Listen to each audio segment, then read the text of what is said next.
Pessoal, tudo bem? Bom, hoje nós vamos falar de dois modelos de educação que atualmente existem no Brasil. São eles a educação quilombola e a indígena. Bom, conforme eu vou lendo aqui, nós vamos comentando, né, sobre cada tipo de educação para a gente entender melhor cada uma desses tipos de educação que hoje fazem parte aí da nossa educação brasileira, né? No passado tiveram aí muitos seus direitos negados, né? Por uma questão de hegemonia europeia, talvez, enfim, vários fatores que aconteceram, mas nós vamos falar aí sobre cada uma dessas modalidades. Bom, ambas dessas modalidades são garantidas pela legislação brasileira e têm como objetivo assegurar que comunidades historicamente marginalizadas tenham acesso a uma educação que respeite suas identidades, culturas e formas próprias de aprender.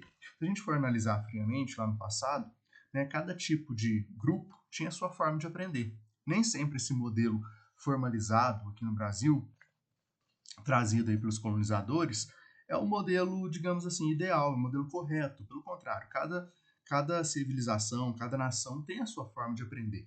E os resultados finais acabam sendo idênticos, né? Que no caso, o intuito maior é o aprendizado e todos os tipos de educação chega ao aprendizado. Então não tem a educação certa nem a educação errada. Simplesmente a gente tem que respeitar cada modelo de ensino, partindo do pressuposto que cada comunidade se sente pertencente ali à sua origem. Vamos falar um pouquinho sobre essa questão do contexto histórico. Eu vou ler aqui uma parte e nós vamos comentando.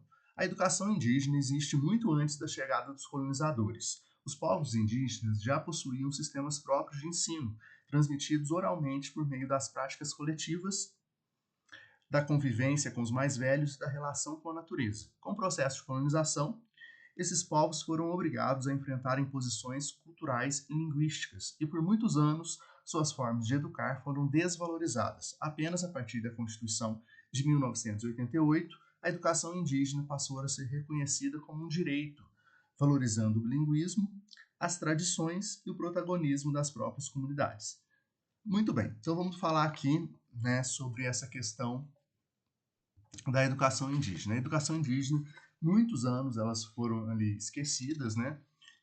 Os colonizadores, ao colonizar aqui o Brasil, eles acabaram implantando, né, uma educação aqui diferenciada, trazido principalmente lá pelas questões, aquela educação mais católica, né, aquela educação mais formal que nós conhecemos hoje, mas lá em 1988, com a nossa Constituição Federal, que é a nossa lei maior, esse direito voltou, né, digamos assim, a ser assegurado em lei, né? Então, desde 1988, há mais de 30 anos atrás, a educação indígena ela tem ali o seu direito garantido, ela tem o seu espaço garantido na nossa Constituição. Isso favoreceu muito a questão dessas comunidades indígenas que tiveram ali a oportunidade de ensinar, tiveram ali a oportunidade de continuar com a sua essência, de continuar com seus valores, e atualmente existem várias escolas indígenas, né, que têm ali a sua forma de ensinar, que tem, os alunos têm ali a sua forma de aprender. Essas escolas estão espalhadas aí por todo o Brasil, né? Então, em Minas Gerais tem diversas escolas, em São Paulo também. Então, são escolas indígenas, nas quais ali os valores indígenas, né, os costumes indígenas são respeitados e a sua forma de ensinar também é respeitada. Então, isso é algo que está aí na nossa Constituição Federal. Muito bem, e a questão da quilombola? Já a educação quilombola tem origem na resistência de homens e mulheres negros escravizados que fugiram e criaram os quilombos. Esses territórios foram espaços de liberdade, solidariedade e preservação dos valores africanos. A educação quilombola ela surge oficialmente como modalidade a partir das diretrizes curriculares nacionais lá em 2012, garantindo o direito a uma escola que dialogue com a memória da ancestralidade africana, a luta pela terra, a cultura comunitária e a história de resistência negra no Brasil. Muito bem, a questão da educação quilombola também não foi tratada ali na Constituição Federal, mas as leis aí pedagógicas, né, que falam sobre aí das leis brasileiras que falam sobre a educação, lá em 2012 já implantou esse conceito de educação quilombola para garantir o direito desses negros que foram lá atrás, né, esses parentes de escravizados, que lá atrás tiveram os seus direitos negados, tiveram que fugir, tiveram que buscar outros locais para não serem muitas vezes mortos, para não serem muitas vezes perseguidos. E esse povo ainda existe, né? Esse povo ainda tem uma grande ali, importância no Brasil e tem ali os seus direitos assegurados lá desde 2012. Então vai ter vários grupos quilombolas, né, tanto em São Paulo, Minas Gerais, que a educação acaba chegando até eles através desses modelos pedagógicos aí implantados lá em 2012. Na educação indígena, um dos princípios centrais é o respeito à língua materna. Muitas escolas indígenas são bilíngues e seguem calendários próprios, alinhados, né, ao ciclo agrícola, aos rituais e às atividades comunitárias. O ensino é contextualizado, aprende-se sobre matemática, ciência e geografia a partir da realidade da aldeia, dos rios, das florestas e do modo de vida tradicional. A educação indígena, que os princípios e as práticas pedagógicas, conforme eu disse para vocês, são diferentes. Então, como que nós podemos falar que esses formatos aí são diferentes? Porque eles seguem um calendário de acordo com a sua aldeia. Então, muitos deles são bilíngues, então, normalmente eles vão falar a língua portuguesa, mas também vão falar a língua deles, né? E também a questão, não só esse respeito da língua materna, mas também nós podemos falar e citar a questão da questão do ensino, né? Que aí eles vão ensinar lá de acordo com, digamos assim, o seu notório saber, né? De acordo com o que eles aprenderam no decorrer dos anos, né?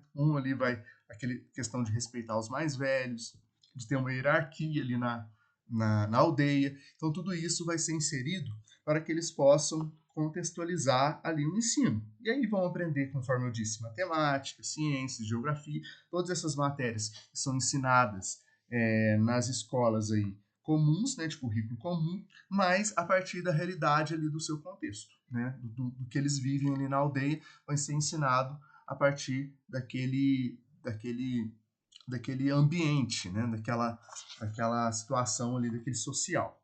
Já a educação quilombola tem como princípio o vínculo com o território e a ancestralidade. As práticas pedagógicas valorizam a oralidade, os saberes dos mestres da comunidade, a história da luta quilombola, e temos como identidade cultura afro e enfrentamento de racismo. Muitas escolas trabalham com projetos relacionados à agricultura familiar, religiosidade, culinária, música e memória do território quilombola. Muito bem, então nós podemos entender aí, né, que também esses dois modelos, né, são diferentes, mas agora no quesito quilombola, eles vão valorizar essa questão da identidade lá, das memórias, o que eles viveram, a sua religiosidade, né, vão valorizar aí a questão das pessoas que são mais velhas, daqueles que chegaram primeiro, né, então tudo isso é muito valorizado nessa cultura quilombola. Tá? Apesar de suas especificidades, as duas têm pontos em comum. Ambas reconhecem a identidade coletiva como fundamento educativo, valorizam a memória, a cultura, os saberes e as práticas tradicionais e defendem uma educação construída com a comunidade, não apenas para ela. Rompem com o modelo escolar padronizado, propondo currículos próprios. Tem como eixo central a luta por direitos, autonomia e preservação territorial. Essas escolas buscam garantir que o estudante reconheça no conteúdo no conteúdo ensinado e que o conhecimento escolar dialogue com sua realidade. Logo, a diferença entre ambas é que a educação indígena tem forte ênfase na língua materna e na cosmologia de cada povo, enquanto a educação quilombola destaca a ancestralidade africana, a luta contra a escravidão e a valorização das tradições afro-brasileiras. As escolas costumam seguir calendários próprios ligados aos ciclos da natureza. Já nas escolas quilombolas, o calendário dialoga com as atividades econômicas e comunitárias do território. Na educação indígena, o território é visto como ser vivo e sagrado, e na quilombola como espaço de resistência histórica e sobrevivência coletiva. Quais são os desafios, então, pessoal, atuais, né? Os desafios contemporâneos, né? Muitas das vezes o governo não propicia uma infraestrutura adequada, então isso é algo que precisa melhorar o mais rápido possível, né? Eles têm que assegurar lá os direitos dessas duas comunidades, colocar lá situações nas quais as pessoas vão ter acesso adequado, com infraestrutura adequada. Também dificuldade para a formação de professores pertencentes às comunidades. Muitas pessoas não são pessoas estudadas, não são pessoas ali que são licenciados ali naquelas respectivas disciplinas, acabam sendo agrupados pelo notório saber, né? E aí isso dificulta também o governo a contratar, porque existe ali também uma folha de pagamento que tem que ser respeitada e uma formação também que tem que ser respeitada. Então isso atualmente é uma grande barreira. Tem também a questão do racismo estrutural e do preconceito cultural, que acontece mesmo, né?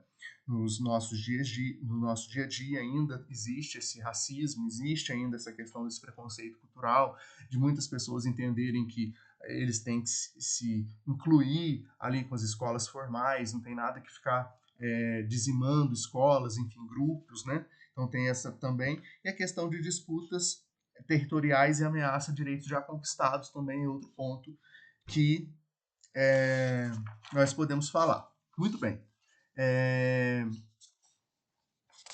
Para finalizar, nós podemos falar sobre estratégias didáticas possíveis. Quais que são? Nós podemos falar de uso de mapas culturais, depoimentos, entrevistas com membros da comunidade, que isso é uma forma de mostrar para as pessoas, né, que essas comunidades elas existem, elas são reais, elas são ali importantes para a nossa sociedade. Projetos integradores sobre território, ancestralidade, meio ambiente e cultura. Análise de músicas, culinária, narrativas orais, histórias de vida. Construções de murais temáticos sobre os povos indígenas e quilombolas no Brasil. E também trabalho interdisciplinar que envolva história, geografia, língua portuguesa e artes. Muito bem, pessoal, passou um pouquinho de tempo, mas espero aí que vocês tenham entendido a minha pesquisa, tenham entendido o que eu quis levar para todos vocês, tá joia? Muito obrigado.